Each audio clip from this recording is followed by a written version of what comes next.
So this is 1999, and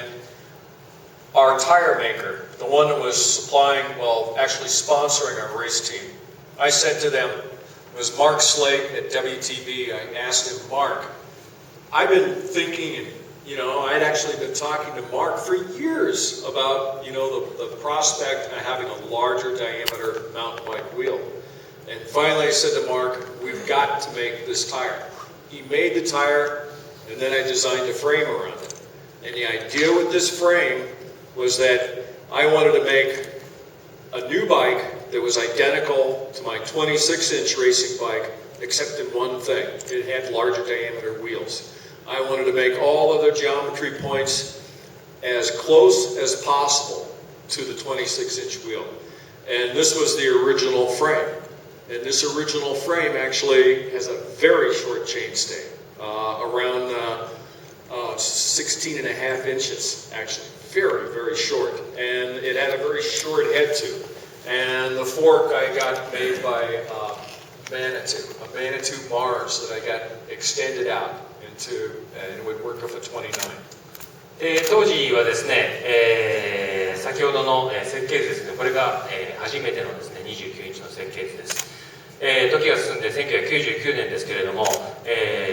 地元にあるですね、タイヤメーカー WTB のですね、マークスレートシート、昔からでっかいホイールを作って、でっかいタイヤを作って走ってみたいと。これをですね、掛け合ってたんですけども、いよいよ、現実のものとしてテストをしていこうということで、見るからに超短いショートチェーンステイですね、それから湾曲したシート、チューブを持ってですね、それからマニトーの29インチのフォークを使用しながら、初めての29インチの高速学校に出来上がります。で、アイデアは、ゴールは一つだったんですけれども、今乗ってる26インチとできるだけ同じようなポジションを取れるようにセッティングすることでした。Okay, and here's the finished bike. And who's that holding it? That's the Pata Espinosa, the writer for Mountain Bike Action. And where are we? We're at Las Vegas at the trade show. I put this bike together. And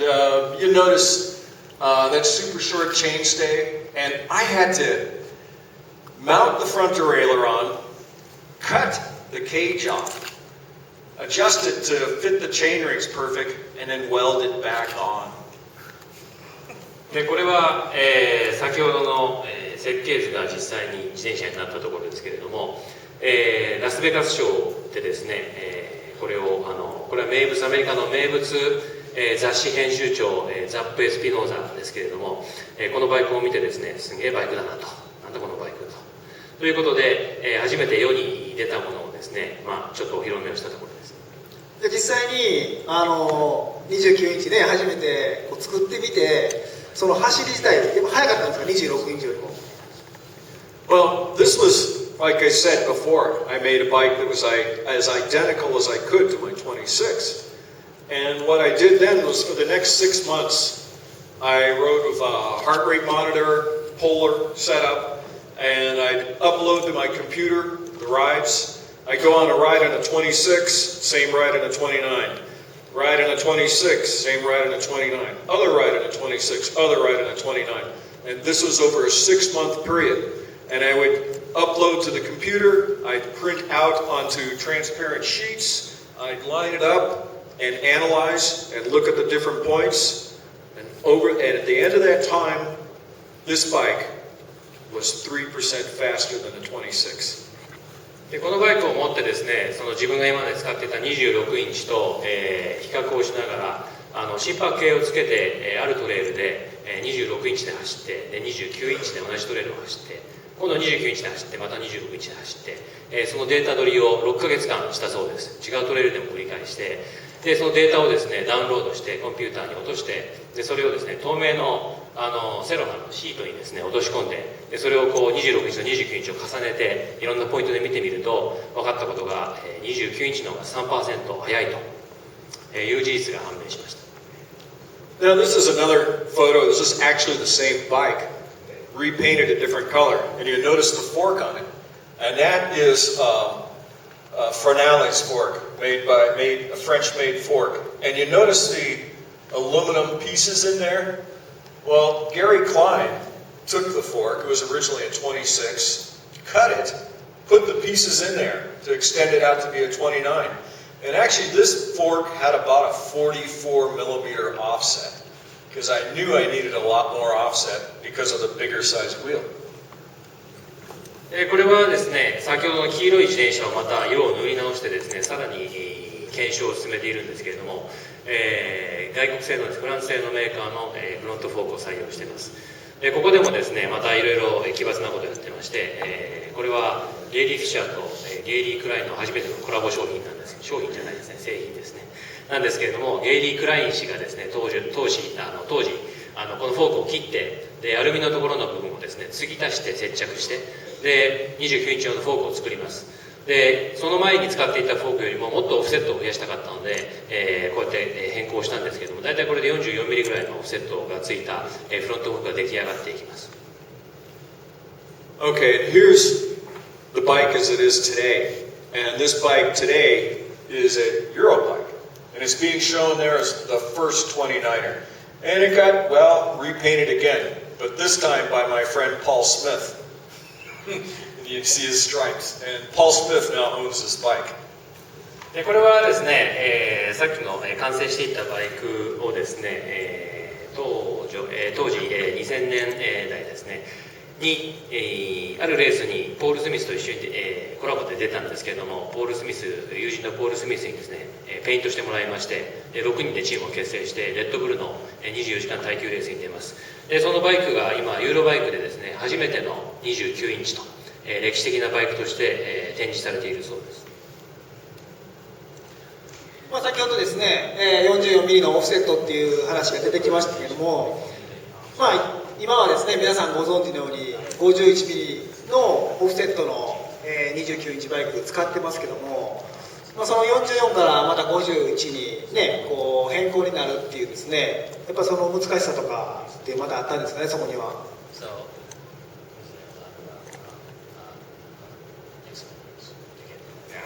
This represents what I can do with Trek, because we had a great partner in Manitou,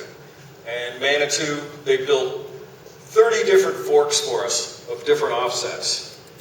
We built 30 different frames, 30 different bikes. I could have never done this before without Trek, and we rode them and rode them and rode them, and decided that the 51 millimeter offset was the way to go. これは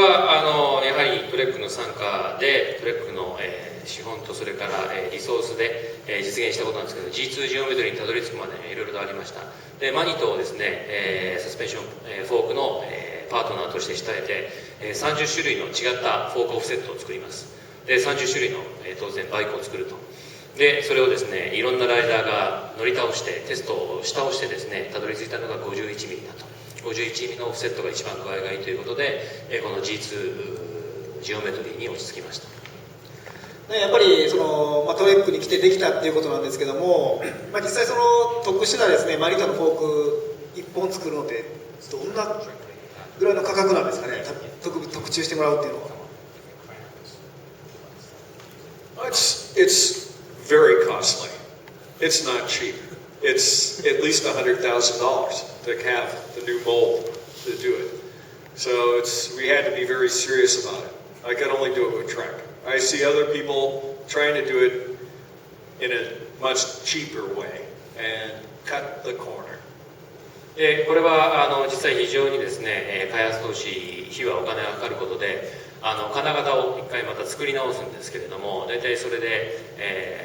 金型一つでですね1000万ぐらいかかるそうです。ですからそのコストをですねなかなか30種類作るってことはかける30ですよね。非常に大変なので別のやり方で、この問題、29インチの、ハンドリングの問題をですね、改善しているメーカーもあります。改善しているメーカーっていうのをですねちょっと参考としてここに出してもらいましたけども、実際これらのバイクって G2 使ってないと思うんですけども、ヘッドアングルでねそれを調整してるんでしょうかね、これは。Here they have achieved the same trail number that we have, the same amount of trail, but the way they did it is they had the fork with less offset and they made the head angle steeper. Now, okay, you've made the right trail number, but there are two other things that you've created, two other problems you create. The first one is, well, when you have it that steep, the bike will handle nicely when you're going slow around corners, but man, you get that thing going at speed, it gets really scary. The second problem is that you've shortened the offset, you've tightened up the angle, and therefore the front wheel comes closer to your foot. Therefore, you have to make a longer top tube on a short bike, on a small bike. They cannot make a small bike with that. That's another problem. 他のメーカーは、よりですね短いオフセットのフォークを使っているんですけれども、ゲイリー・フィッシャーコレクションとですね同じだけのトレイル量を、そこに作り出そうとしてですねジオメトリーの変更をしていきます。ジオメトリーの変更なんですけども、一番、手っ取り早いというか残された方法はですねヘッド角を立てることですね。立てると、当然同じようなトレイルにはなるんですけれども、そこまではいいんですけれども、これによって2つの問題が発生してきます。一つは当然ヘッド角が立つと皆さんどうなるか分かりますよね。低速だったらまだいいんですけれども、高速になっていくと非常に恐ろしいバイクになっていくと、ハンドリングが速すぎると。で、そういった問題が発生するのと、当然ヘッド角を立てると、前輪が後ろに入ってきますので、今度小さいフレームサイズを作った時に、15.5 とかそれ以下のフレームサイズを作った時に、足と前輪が干渉し始めると。これを避けるためにトップチューブを伸ばし始めます。そうすると今度トップチューブが長すぎて乗れないというですね、さまざまな複合的な問題が発生します。実際ね、ゲイリー・フィッシャーコレクションの29インチには、こういうテクノロジーも、実際搭載されてますけども、なんかさらにアドバンテージを得た感じですね、29インチバイクとして。Yeah, I bring my part to the company, and the company I'm so happy, so satisfied to be with, because you see other parts too. I mean, what we do with carbon fiber, Jim Colgrove and his group, what we do with the APB, that is fantastic, and Jose Gonzalez and that group, and this is more my contribution to try and make a stiffer wheel, and it's a great company. We all work together, and we do not cut corners. We go, and sometimes we think it's the hard way, but it's the right way to do it, thorough. And we feel that way about our bikes, and we feel that way about our vendors, and we feel that way about our dealers. We will not cut corners with you. 今カットコーナーってありましたけれども、手抜きをしないというのが今の体制で非常にハッピーなところです。トレックの傘下でですね、これは本当にチームでのですね共同作業なんですけれども、チームがいろいろなアイデアを持ち寄って、技術革新を持ち寄ってですね、G2 ジオメトリーだけでも素晴らしいんですけど、こういった付加価値がどんどんついていくのは本当にトレックのおかげだと。で、FCC ですねは、自分のアイデアでフロントのですね合成をもっと上げたい、そのためにどうしたらいいかっていうのは、その成果物ですし、それから ABP は、ホセ・ゴンザレス氏ですね、サスペンションのディベロップメントセンター、開発所があるんですけれども、そこのですねトレックの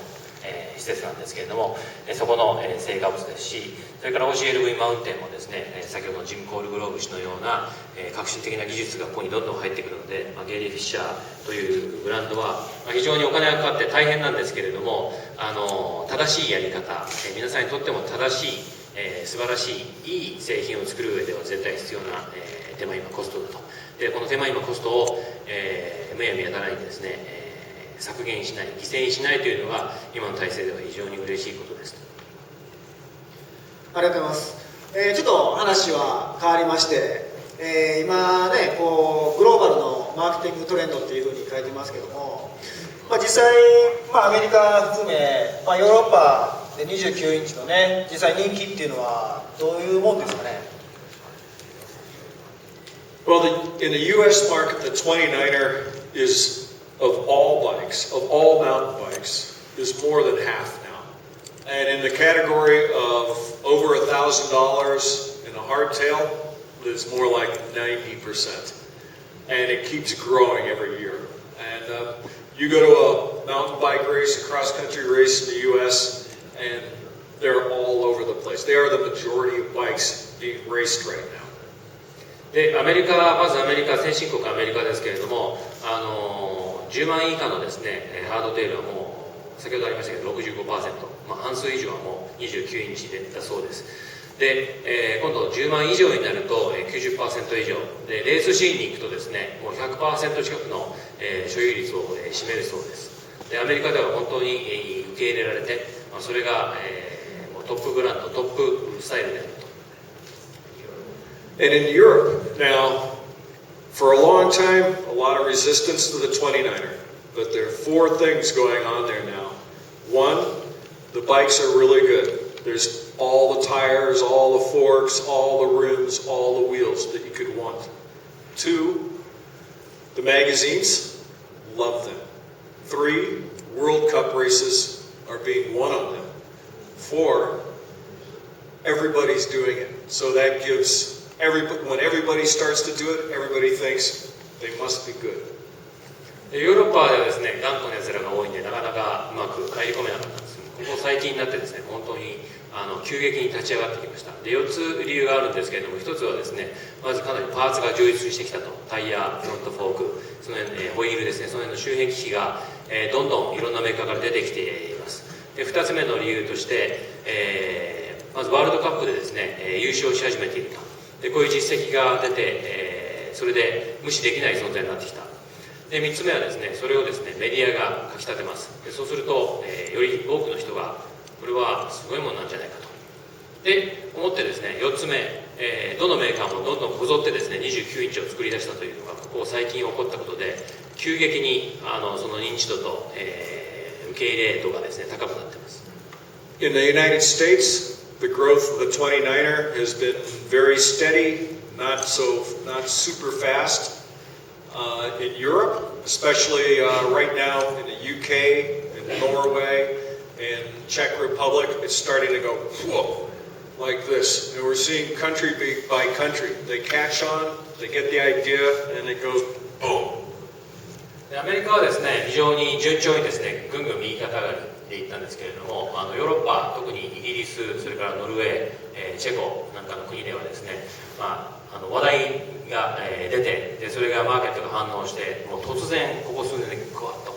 上がってきたというのがその現象です。なんかそういうね、自分が作ったものがグワッと上がる瞬間ってやっぱ嬉しいですよね、作ったものとしては。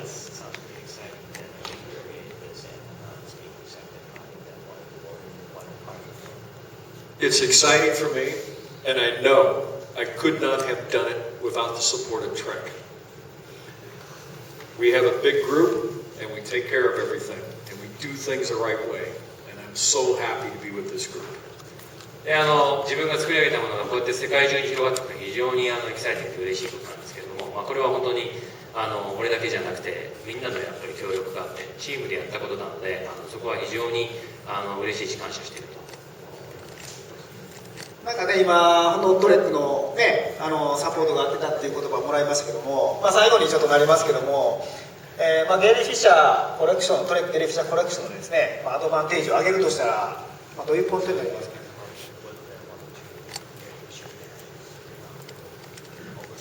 ？I think that, well, first advantage, we have the most refined bike,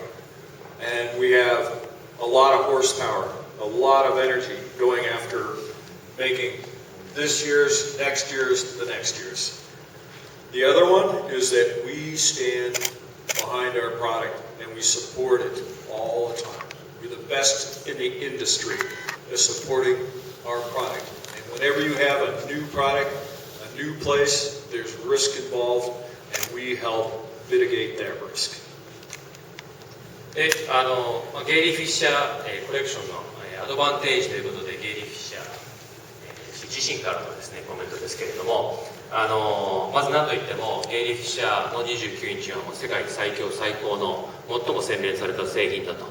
いろんな面で、ジオメトリーだけではなくて全ての面で、圧倒的にアドバンテージがあるそうです。で、それからもう一つは、トレックの傘下にいて会社全体としてメーカー全体としてその製品の品質それから開発さまざまな面アフターフォローも含めてですねさまざまな面で継続改善をしながらしっかりとサポートをしていけるという体制が整っているということですね。まだまだですね、聞きたいことはたくさんあるんですけども、ちょっと時間も制限がありますんで、この後ですね、フィッシャーさんはまた、大学の会場の方でですね、いらっしゃいますんで、またテクノロジーであったり、もしくはフィッシャーさんのことをご質問なんかありましたら、弊社スタッフもですね、英語できるものがそばについておりますんで、何なりとお聞きいただければなと思います。最後になりますけども、フィッシャーさんからね、今回トレックワールドに来ていただいた皆さんにメッセージを一ついただければなと思います。I've been coming to Japan for many years, and I really appreciate my dealers here. I feel like it's almost a second home for me. I come here so many times over the years, and this country, in the early days, with all the parts makers, supported me so much, and I want to tell you I'm very grateful to the Japanese people and to the bicycle dealers here and to the track dealers, and that I'm so glad you all came,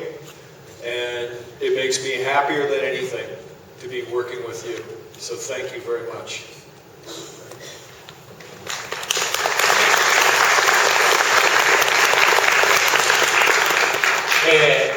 ゲイリー・フィッシャーさんですね、日本にもう何度も足を運んでるんですけれども、本当に昔から、それこそ本当に昔ですね、70年代から足を運びまして、第二の故郷のようであると、うちに戻ってきたようであると。で今回も日本にまた戻ってきたんですけれども、やっぱり日本の、皆様、それから消費者もですね、それから皆様のような販売店様も含めて素晴らしい人たちの集まりだと本当に心から尊敬しています。そして、今回皆様ここにお越しいただいてお会いできること、ご一緒にですねビジネスをできることを本当に心から感謝しております。そして最後に本当に感謝の気持ちでいっぱいでありがとうございますということです。